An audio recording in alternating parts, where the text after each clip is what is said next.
दोस्तों जय हिंद।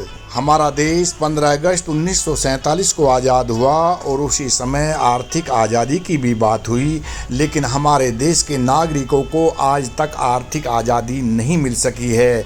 इसी मुहिम को आगे बढ़ाने के लिए विश्व आत्मा भरत गांधी जी ने एक संगठन बनाया जिसका नाम है आर्थिक आज़ादी परिसंघ। और दोस्तों इसके जो कार्यकर्ता हैं देश के अलग अलग हिस्सों में फैले हुए हैं, ये आर्थिक आज़ादी की बात करते हैं। आज मैं एक वरिष्ठ कार्यकर्ता श्रीमान अवधेश जी के आवास पर मेरठ में मैं गया और उनसे जो मैंने बातचीत की, आइए सुनते हैं श्रीमान अवधेश जी के विचारों को। भाई साहब नमस्कार। नमस्कार भाई साहब, मैं आज आपके घर पर आया था और आपसे आपके विचार जानने के लिए। आप एक संगठन से जुड़े हुए हैं, आपने नौकरी की है सरकारी डिपार्टमेंट में और आज आप जनता की सेवा में एक संगठन से जुड़े हुए हैं। तो सबसे पहले तो मैं जानना चाहूँगा, आप अपना परिचय दें। मेरा नाम अवधेश कुमार सिंह है। मैं रहने वाला बलिया का हूँ, लेकिन मैं 35 साल से मेरठ में ही निवास कर रहा हूँ। 2 साल पहले मेरा सरकारी सेवा से रिटायरमेंट हो गया। समाज में सेवा करने की प्रवृत्ति मन में तो मेरे 1998 में ही था, लेकिन सरकारी नीतियों के कारण बंधे हुए थे, इसलिए न तो मैं कुछ बोल सकता हूँ न कुछ कर पाता, क्योंकि सरकार की सेवा में रहना था। बहुत अच्छा। अब मैं जानना चाहूँगा कि आपका जो संगठन है, आप उसके बारे में बताइए, उसका नाम और उसके संस्थापक कौन हैं और कौन उसको चला रहे हैं। मेरा एक संगठन 1998 में बना, आर्थिक आज़ादी परिसंघ के नाम से संगठन बना। उस संगठन का मूल उद्देश्य है कि अंग्रेज लोगों के जाने के बाद इस देश को, जहाँ तक मैं मानता हूँ और हमें लगता है कि लोग मानेंगे इस बात को बताया जाएगा, तो कि अंग्रेज गए तो भारत को राजनैतिक आज़ादी केवल मिली, वोट देने का अधिकार सबको मिल गया। जिसकी उम्र 18 साल हो गई उसको मत देने का अधिकार मिल गया। महात्मा गांधी ने कहा कि जब देश आज़ाद, अब आर्थिक राजनीतिक आज़ादी अब सबको प्राप्त हो गई है, अब हमें आर्थिक आज़ादी की लड़ाई लड़नी हो, शुरू करनी होगी। घनश्याम दास बिरला से उन्होंने कहा था। घनश्याम दास बिरला ने पूछा महात्मा गांधी से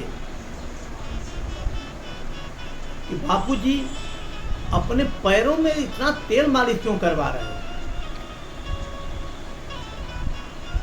महात्मा गांधी ने कहा, सुनो घनश्याम, अपने पैरों में मैं तेल मालिश इसलिए करवा रहा हूँ कि अपने पैरों को और हाथ को मजबूत करके अब देश की आर्थिक आज़ादी की लड़ाई हमें लड़नी प्रारंभ करनी है। हर मतदाता को इस देश की आमदनी का 50% हम बाई एटीएम बाई ला कानून बना करके इस देश की आमदनी में 50% लोगों को देना चाहेंगे आप। तो जो आपका संगठन है, इसके जो नेतृत्व जो कर रहे हैं उनके बारे में थोड़ी जानकारी दीजिएगा, उनका नाम। जी, माननीय भरत गांधी जी, इस समय उनकी उम्र 50, 51, 52 साल हो गई है जी।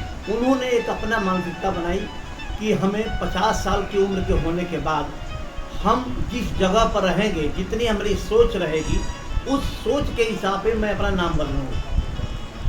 तो भरत गांधी जी का नाम अब बदल करके विश्वात्मा भरत गांधी हो गया। विश्वात्मा भरत गांधी। बहुत अच्छा। तो जी हाँ जी। तो मैं ये जानना चाह रहा था कि भरत गांधी जी, जिन्होंने आम जो मतदाता है उसको सरकार से पैसा देने की बात करी, कि आर्थिक आज़ादी की बात करी, अभी आपका कोई प्रोग्राम ऐसे हैं जहाँ पर ये प्रोग्राम चल रहे हैं? ये देश दुनिया के 3 देशों में चल रहा है। दुनिया के 3 देशों जी? जी, 3 देश हैं, उनमें ये चल रहा है प्रोग्राम। उसमें प्रोग्राम चल रहा है, लेकिन नाम बदल के बहुत अच्छा पैसा दिया जा रहा है। बहुत अच्छा। नहीं, मैंने ये भी सुना है कि जो आपका संगठन है आर्थिक आज़ादी, ये नाम से जानते हैं, ये जो भरत गांधी जी जिसको चला रहे हैं इस मुहिम को, इन्होंने विश्व शांति के लिए भी काम किया है एशिया के अंदर।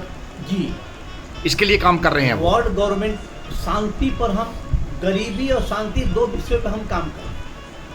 और भारत के अंदर जो है आप आर्थिक आज़ादी के लिए काम कर रहे हैं, तो इसके लिए सुना है मैंने आपने पार्लियामेंट में भी जो सांसद हैं उनसे भी आपकी बातचीत हुई है, सरकार से बातचीत हुई है? करीब 450 सांसदों से 2008 से लेकर 9-10 तक 450 सांसदों से हम लोग की मुलाकातें हो चुकी हैं और बैठ के तसल्ली से बातचीत हो चुकी है।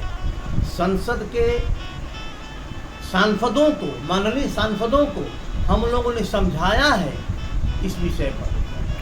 तो सर आपके जो मुताबिक ये है कि जितने मतदाता हैं उन सभी को सरकार, आप जैसे बताते हैं 8,435 रुपया प्रति महीने उनको देगी, तो क्या ये संभव है? बिल्कुल संभव है।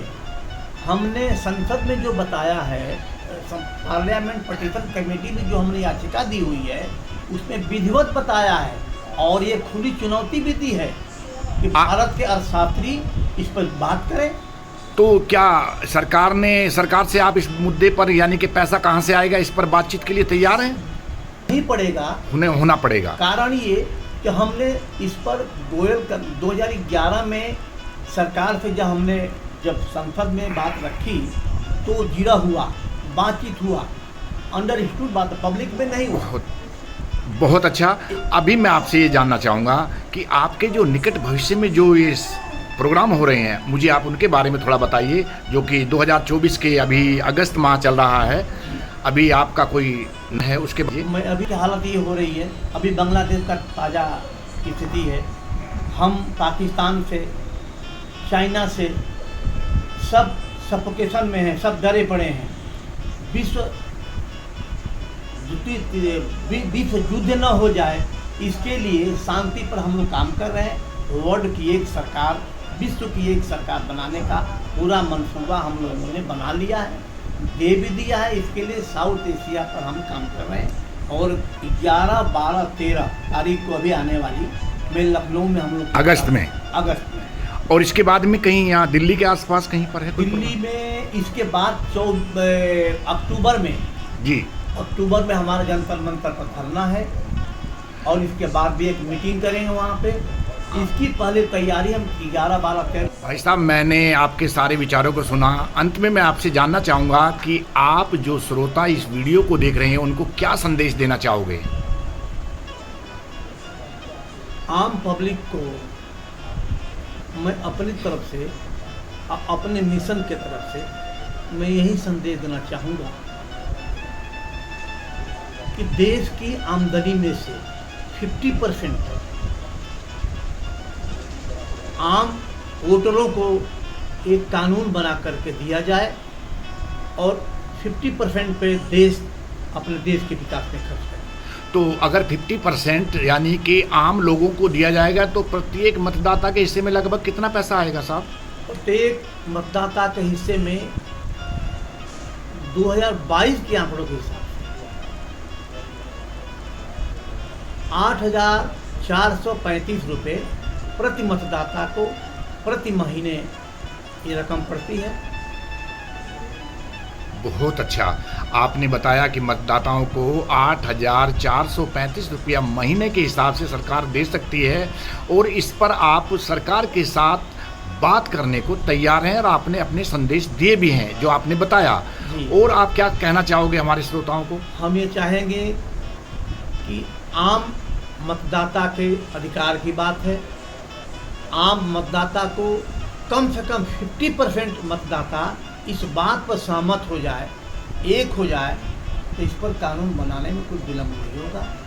वैसे हमने एक पार्टी भी बनाई है, वोटर्स पार्टी इंटरनेशनल के नाम से एक पार्टी बनी है जो हम चुनाव भी लड़वा रहे हैं।